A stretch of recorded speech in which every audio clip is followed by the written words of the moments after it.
sore teman-teman yang di GKJ Taman Asri. Siapa yang belum kenal saya ya? Sepertinya semuanya sudah kenal.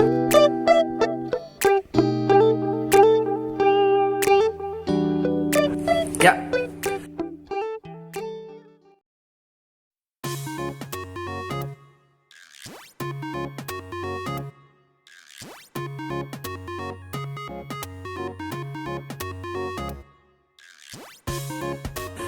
Markus 1 ayat 29 sampai 39.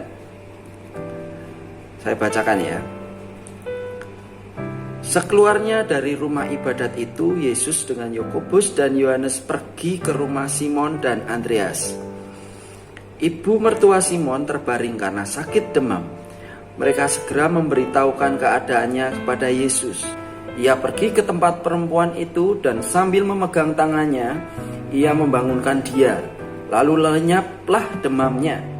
Kemudian perempuan itu melayani mereka. Menjelang malam sesudah matahari terbenam, dibawalah kepada Yesus semua orang yang menderita sakit dan yang kerasukan setan. Maka berkerumunlah seluruh penduduk kota itu di depan pintu. Ia menyembuhkan banyak orang yang menderita bermacam-macam penyakit dan mengusir banyak setan. Ia tidak memperbolehkan setan-setan itu berbicara, sebab mereka mengenal dia. Pagi-pagi benar, waktu hari masih gelap, ia bangun dan pergi keluar. Ia pergi ke tempat yang sunyi dan berdoa di sana. Tetapi Simon dan kawan-kawannya menyusul dia. Waktu menemukan dia, mereka berkata, "Semua orang mencari engkau." Jawabnya, "Marilah kita pergi ke tempat lain, ke kota-kota yang berdekatan, supaya di sana juga aku memberitakan Injil. Karena untuk itu aku telah datang." Lalu pergilah ia ke seluruh Galilea dan memberitakan Injil dalam rumah-rumah ibadat mereka dan mengusir setan-setan. Ya, itu bacaan pada sore hari ini tentang Yesus menyembuhkan ibu mertua Simon. Terus habis itu dia menyembuhkan orang-orang yang lain. Terus tidak berhenti di situ, Tuhan itu tetap berkomitmen. Jadi nggak cuma di satu kota itu. Jadi akhirnya dia pergi lagi ke kota lainnya, gitu ya. Di situ kita diajarkan tentang dua kata, yaitu pelayan dan melayani. Nah, kalau melayani itu bisa diartikan dengan membantu atau menyiapkan, mengurus, sama aja ya. Membantu, menyiapkan, mengurus apa-apa yang diperlukan seseorang. Nah, berarti kita itu kalau melayani itu berarti ya mengurus, ya, juga membantu dan juga menyiapkan. Berarti nggak cuma menonton. Melayani itu membantu, menyiapkan dan mengurus apa-apa yang diperlukan seseorang. Nah, sekarang kalau pelayan itu biasanya kalau di pikiran kita itu biasanya dikatakan dengan pembantu. Nah, itu aja. Kalau pelayan itu jadi pembantu, tapi konotasinya jangan negatif dulu. Itu karena kalau pelayan Tuhan berarti kita adalah pembantu Tuhan. Jadi kita berlandaskan akan pertolongan Tuhan. Kita akan membantu sesama, ya gitu ya. Nah, sekarang kita mengulik tentang Markus 1 ayat 29 sampai 39.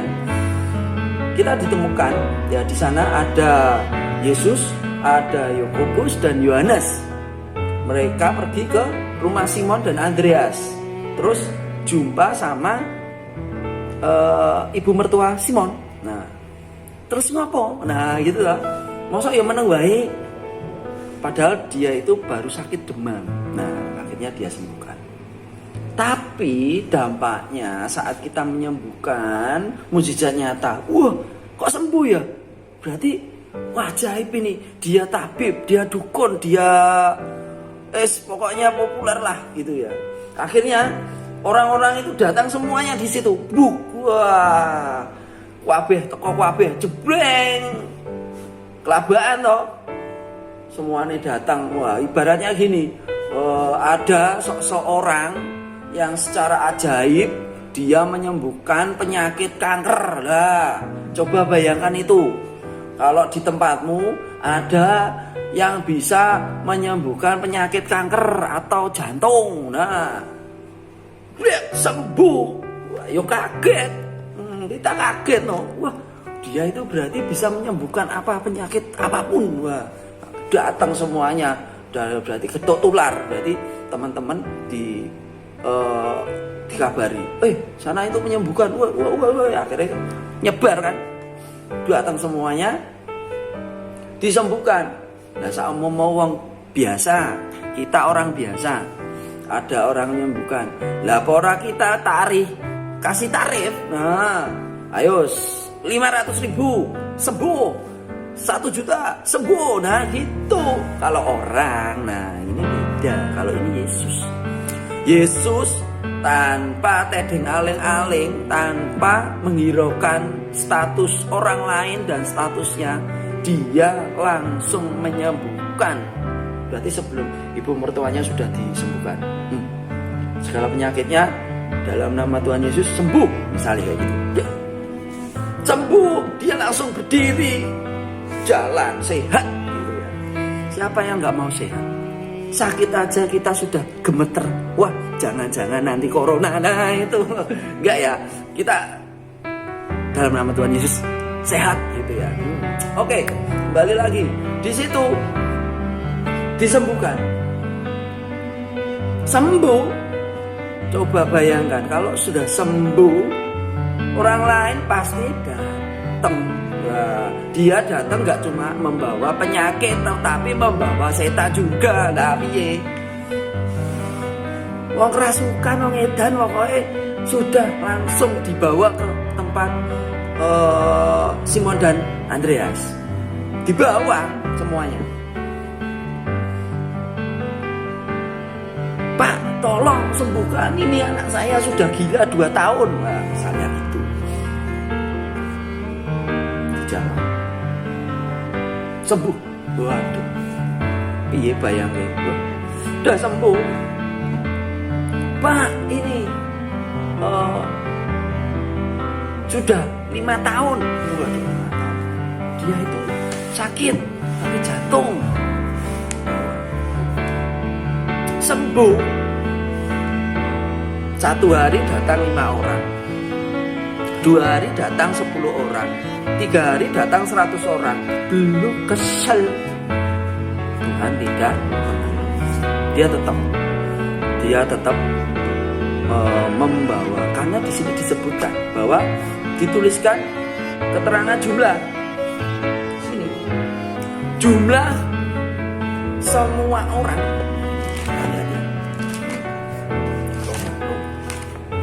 Tutup nah.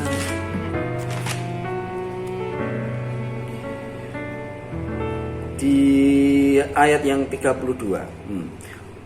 Menjelang malam sesudah matahari terbenam, dibawalah kepada Yesus semua orang yang menderita sakit dan yang kerasukan setan. Semua orang sakmomo kuwi sak RT, iki ora mung sak RT, sak Sragen. Nah, dibawa semuanya itu.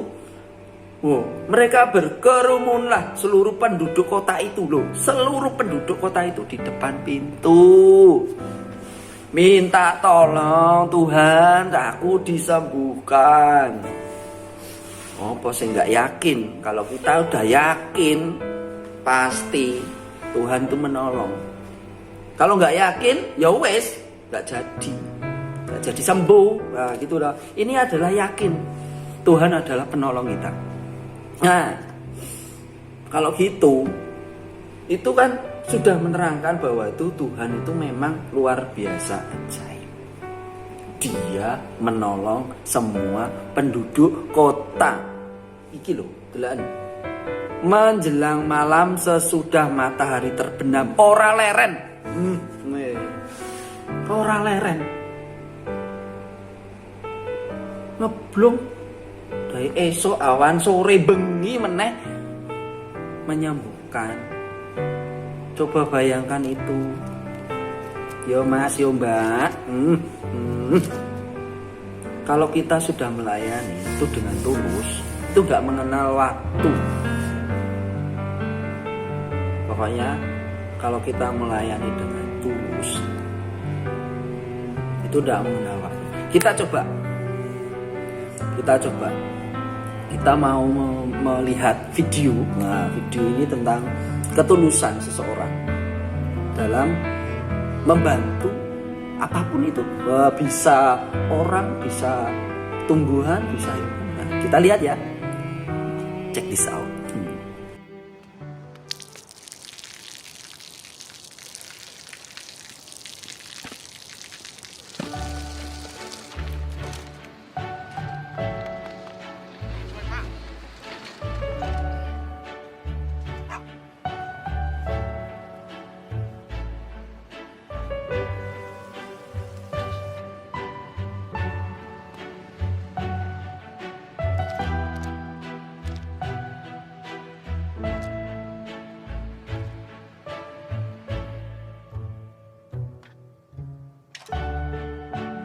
เขาจะได้อะไรถ้าเขาทำแบบนี้ทุกวัน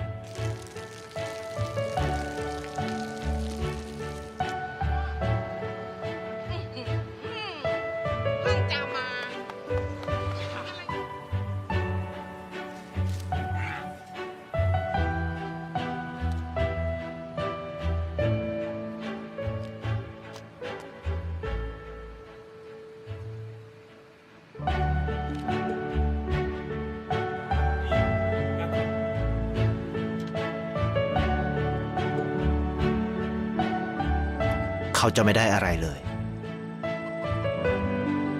ไม่ได้รวยขึ้นไม่ได้ออกทีวีไม่มีใครรู้จักไม่ได้มีชื่อเสียงที่มากขึ้น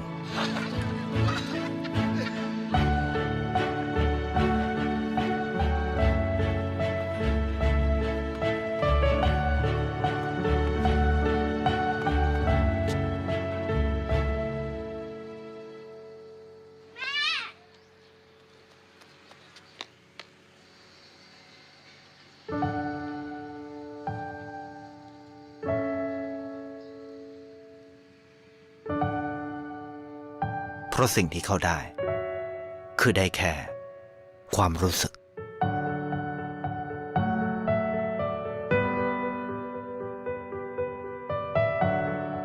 ได้เห็นความสุข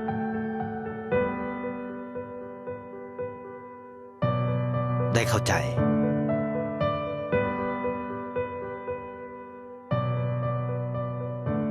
ได้ความรักได้ในสิ่งที่เงินซื้อไม่ได้ได้โลกที่สวยงามกว่าเดิม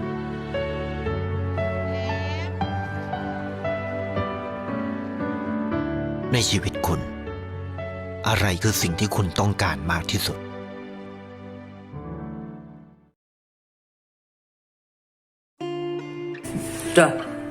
Sudah dilihat videonya, keren kan?